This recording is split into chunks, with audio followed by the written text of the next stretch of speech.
Right. ఇక ఆంధ్రప్రదేశ్ సచివాలయంలో AP CM Nara Chandrababu Naidu అధ్యక్షతన జరిగిన కేబినెట్ మంత్రివర్గ సమావేశం ముగిసింది. అందులో పలు కీలక అంశాలపై చర్చించినట్లుగా తెలుస్తుంది. పలు కీలక అంశాల గురించి నిర్ణయాలు తీసుకున్నట్లుగా తెలుస్తోంది. ఇదే అంశానికి సంబంధించి మరింత సమాచారాన్ని మా ప్రతినిధి పవన్ అందిస్తారు. పవన్. ఏపీ రాష్ట్ర సచివాలయంలో ముఖ్యమంత్రి చంద్రబాబు అధ్యక్షతన జరిగినటువంటి మంత్రివర్గ సమావేశం సంబంధించి కూడా మొత్తం 14 అంశాలకైతే మాత్రం కేబినెట్ ఆమోదం అయితే మాత్రం వేసింది. ప్రధానంగా కూడా ఏదైతే అమరావతి రాజధానికి సంబంధించినటువంటి నిర్మాణం ఏదైతే ఉందో దీనికి సంబంధించి కూడా 2,733 కోట్ల రూపాయలతో కూడా ఈ పనులని సిఆర్డీఏ 44వ సమావేశంలో తీసుకున్నటువంటి నిర్ణయాలకైతే మాత్రం ఆమోద ముద్ర వేసింది.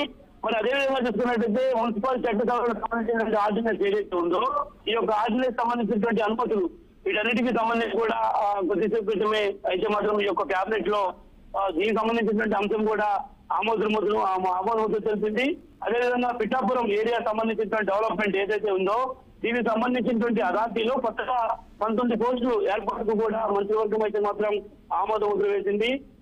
అదేవిధంగా తిరుపతిలో ఈఎస్ఐ సంబంధించినటువంటి ఆసుపత్రి 100 పడకల ఆసుపత్రి పెంచేందుకు గుంటూరు జిల్లా పత్తిపాడు మండలంలో ఉన్నటువంటి ఈ యొక్క ఈఎస్ఐ ఆసుపత్రికి సంబంధించినటువంటి నిర్మాణం దాదాపుగా 1,82,162 కోట్ల పెట్టుబడికి కూడా కేంద్ర కేబినెట్ అయితే మాత్రం ఆమోదం తెలిపింది. మొత్తం 14 అంశాలకు ఈ రోజు కూటమి ప్రభుత్వం అయితే మాత్రం ఆమోద ముద్ర వేసినట్టుగా కూడా ఇప్పటికే తెలియజేసింది.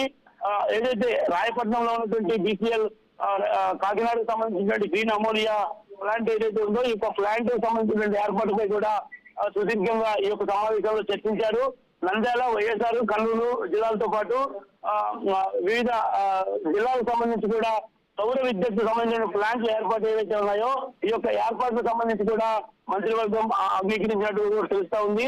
ఇప్పటికే చిత్తూరు జిల్లాలో హోంశాఖ ఏఆర్ బెటాలియన్ ఏర్పాటుకు కూడా స్థలంపై కేబినెట్ లో సుదీర్ఘంగా చర్చ జరిగింది. ముఖ్యంగా ఆంధ్రప్రదేశ్ కు సంబంధించినటువంటి అంశాలకు వస్తే ఆంధ్రప్రదేశ్ లో ఇప్పటికే కూటమి ప్రభుత్వం 6 సూపర్ 6 పథకాల పేరుతో కూడా గవర్నమెంట్ ఏర్పడి దాదాపు 3 నెలలు కావస్తుంది. కాబట్టి ఈ యొక్క 6 నెలల కాలంలో కూడా ప్రజలకి ఏం చేశాం, ఏం చేయాలి అనేటువంటి దానిపై కూడా చంద్రబాబు సుదీర్ఘంగా మంత్రివర్గంతో చర్చించారు. దాదాపు ఈ యొక్క చర్చ మాత్రం 3 గంటల పాటు కొనసాగింది. 3 గంటల్లో కూడా దాదాపు రాష్ట్రానికి సంబంధించినటువంటి కొన్ని కీలక అంశాలపై అయితే మాత్రం చంద్రబాబు సుదీర్ఘంగా చర్చించి ఈ యొక్క 6 నెలల కాలంలో ప్రజలకు ఇచ్చినటువంటి సూపర్ 6 పథకాలు ఏవైతే ఉన్నాయో అందులో ఇప్పటికే 2 పథకాలు అమలు చేశాం. కాబట్టి 3వ పథకం తల్లికి వందనం పేరుతో ఏదైతే 15,000 రూపాయలు ప్రతి ఒక్క తల్లికి అకౌంట్ లో వేస్తామని ఇచ్చినటువంటి హామీ ఏదైతే ఉందో అది వచ్చే నెల నుంచి కూడా అమలు చేయాలని చెప్పి అయితే చంద్రబాబు అధికారులను ఆదేశించారు. వచ్చే నెల నుంచి అమ్మఒడి పథకం ఇచ్చినటువంటి హామీల్లో భాగంగా అమ్మఒడి పథకాన్ని కూడా విద్యార్థులకు ఇచ్చే విధంగా కూడా అన్ని ఏర్పాట్లు చేయాలంటూ చంద్రబాబు అయితే మాత్రం సూచించారు. దాదాపుగా ఈ యొక్క ఏడాదిలో ప్రజల నుంచి ఒక మంచి మార్పు తీసుకురావాలి, ఖచ్చితంగా ప్రజల్లో కూటమి ప్రభుత్వం మంచి చేస్తుంది అనేటువంటి ఒక నినాదాన్ని తీసుకురావాలి అనేటువంటి ఒక సంకల్పంతో ప్రజలందరూ కూడా సహకరించాల్సినటువంటి అవసరం ఉందని చెప్పి కూడా చంద్రబాబు అయితే మాత్రం ఆదేశించారు. మరి ఏదైతే ఈ యొక్క అంశాలతో పాటు విశాఖ పర్యటన ప్రధాని నరేంద్ర మోదీ విశాఖ పర్యటన చేయబోతున్నారు. కాబట్టి ఈ యొక్క పర్యటనను కూడా విజయవంతం చేయాలంటూ ఇప్పటికైతే మాత్రం పూర్తి స్థాయిలో చంద్రబాబు ఎమ్మెల్యేలకు కూడా చెప్పాలంటూ మంత్రివర్గానికి చెప్పినటువంటి పరిస్థితి కల్పించింది. ఇక తల్లికి వందనం పేరుతో సంబంధించినటువంటి దానిపై అయితే మాత్రం పూర్తి స్థాయిలో ఒక గ్రీన్ సిగ్నల్ ఇచ్చిందని చెప్పాలి. ఎందుకంటే ఇప్పటికే రాష్ట్రంలో కూడా ప్రజలతో పాటు రైతాంగానికి సంబంధించి కూడా ఇప్పటికే చంద్రబాబు కూటమి ప్రభుత్వం ఇచ్చినటువంటి హామీ రైతులకు 10,000 రూపాయలు ఇస్తానని చెప్పింది. సో అందులో భాగంగానే ఈ యొక్క 10,000 రూపాయలు కూడా ఇవ్వాలని చెప్పి కూడా ఈ యొక్క కేబినెట్ సమావేశంలో నిర్ణయం తీసుకుంది. అదేవిధంగా మత్స్యకారులకు సంబంధించి ఫిషింగ్ హాలిడే సమయంలో 20,000 రూపాయలు ఇవ్వాలని చెప్పి కూడా ఈ యొక్క సుదీర్ఘమైనటువంటి నిర్ణయం తీసుకుంది. మొత్తానికి ఈ రోజు జరిగినటువంటి ఈ యొక్క మంత్రివర్గ కేబినెట్ సమావేశంలో చంద్రబాబు అయితే కొన్ని కీలకమైనటువంటి నిర్ణయాలు అయితే తీసుకోవడం జరిగింది. మొత్తం 14 అంశాలకు ఆమోద ముద్ర తెలిపారు. 14 అంశాల్లో కూడా దాదాపుగా రాష్ట్రానికి సంబంధించినటువంటి పోలవరం ప్రాజెక్టు పై అయితే మాత్రం సుదీర్ఘంగా అరగంట పాటు చర్చ కొనసాగింది. ఎందుకంటే రైతాంగానికి మొత్తానికి ఉపయోగపడేటువంటి ప్రాజెక్టు పోలవరం ప్రాజెక్టు కాబట్టి ఇప్పటికే దాదాపు 70% టీవీకి సంబంధించినటువంటి పనులు మొత్తం పూర్తయినటువంటి నేపథ్యంలో మరొక 30% పనులు కూడా వచ్చే ఏడాది చివరి నాటికి కూడా పూర్తి చేసి రైతాంగానికి ఒక వరంగా మనం పరిహారంగా కూడా అందించాలనేటువంటి భావన మాత్రం చంద్రబాబు ప్రభుత్వం చేసింది. అదేవిధంగా ఈరోజు చంద్రబాబు కూడా ఈ అంశంపై మాట్లాడి పూర్తి స్థాయిలో కూడా దీనికి సంబంధించి ఒక దిశానిర్దేశం అయితే మాత్రం ఆ మంత్రులకు తెలిపినటువంటి పరిస్థితి మాత్రం కనిపించింది.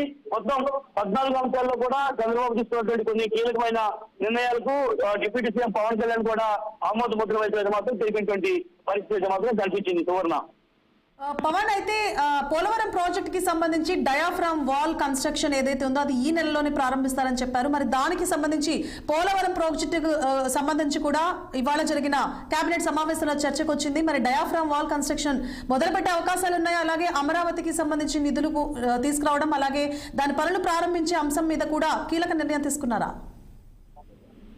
ఖచ్చితంగా కూడా చూడన్నా ఏదైతే అమరావతికి సంబంధించినటువంటి నిర్మాణ పద్ధతికి సంబంధించి కూడా చంద్రబాబు మొదటి నుంచి చెప్తానే ఉన్నారు.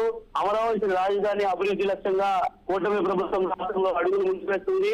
రాష్ట్రంలో సుభిక్షమైనటువంటి పాలన అందిస్తాం. ప్రజలకు ఇవ్వాల్సినటువంటి హామీలు ఏవైతే ఇచ్చామో వాటన్నిటిని కూడా సూచన తప్పకుండా పూర్తి చేస్తామంటూ చంద్రబాబు చెప్పినటువంటి ప్రకారమే ముందుకు వెళ్తా ఉన్నారు. మరోవైపు పోలవరం ప్రాజెక్టు సంబంధించినటువంటి స్క్రాప్ డామ్ సంబంధించినటువంటి వాళ్ళు ఏదైతే ఉందో దీనికి సంబంధించినటువంటి అంశంపై కూడా చంద్రబాబు ఈ రోజు సుదీర్ఘంగా చర్చించడమే కాకుండా ఇక వచ్చే నెల ఆఖరి నాటికి కూడా ఈ పనులను ప్రారంభించాలి. ఇప్పటి వరకు గత ప్రభుత్వంలో ఏదైతే ఈ యొక్క పనులు మొత్తాన్ని కూడా రివర్స్ టెండరింగ్ పేరుతో గత ప్రభుత్వం వైకాపా చేసినటువంటి నిర్లక్ష్యం ఏదైతే ఉందో దాన్ని అన్నిటి కూడా భర్తీ చేయాలి. ప్రస్తుతం రాష్ట్రంలో ప్రజాపాలన గత ప్రభుత్వ హయాంలో గాడి తప్పింది కాబట్టి తిరిగి మరలా ప్రజాపాలన గాడిలో పెట్టాలి. రైతాంగానికి కూడా ఇబ్బందులు లేకుండా చేయాల్సినటువంటి బాధ్యత మన మీద ఉంది కాబట్టి ఖచ్చితంగా పోలవరం ప్రాజెక్టు పూర్తి చేసి రైతులకు ఒక పరిహారంగా ఇవ్వడమే కూటమి ప్రభుత్వం ఒక లక్ష్యం అంటూ చంద్రబాబు అయితే మాత్రం చెప్పారు. కాబట్టి మరి వచ్చే నెల ఆఖరి నాటికి ఈ పనులను కూడా ప్రారంభించే విధంగా ఇప్పటికే డిపిఆర్ కూడా సిద్ధం చేస్తా ఉన్నారు. ఏదేమైనా చంద్రబాబు తీసుకున్నటువంటి యొక్క సంచలనాత్మక నిర్ణయాలకు కూటమి ప్రభుత్వం కూడా కలిసి ముందుకు వెళ్తా ఉన్నటువంటి పరిస్థితి రాష్ట్రంలో కనిపిస్తా ఉంది.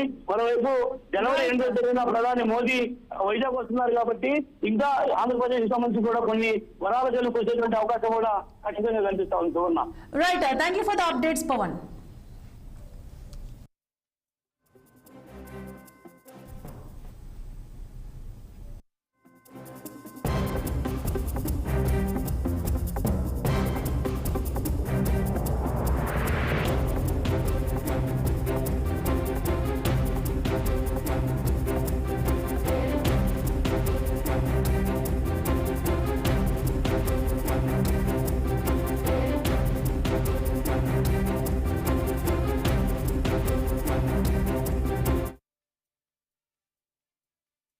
రైట్, ఇక రైతు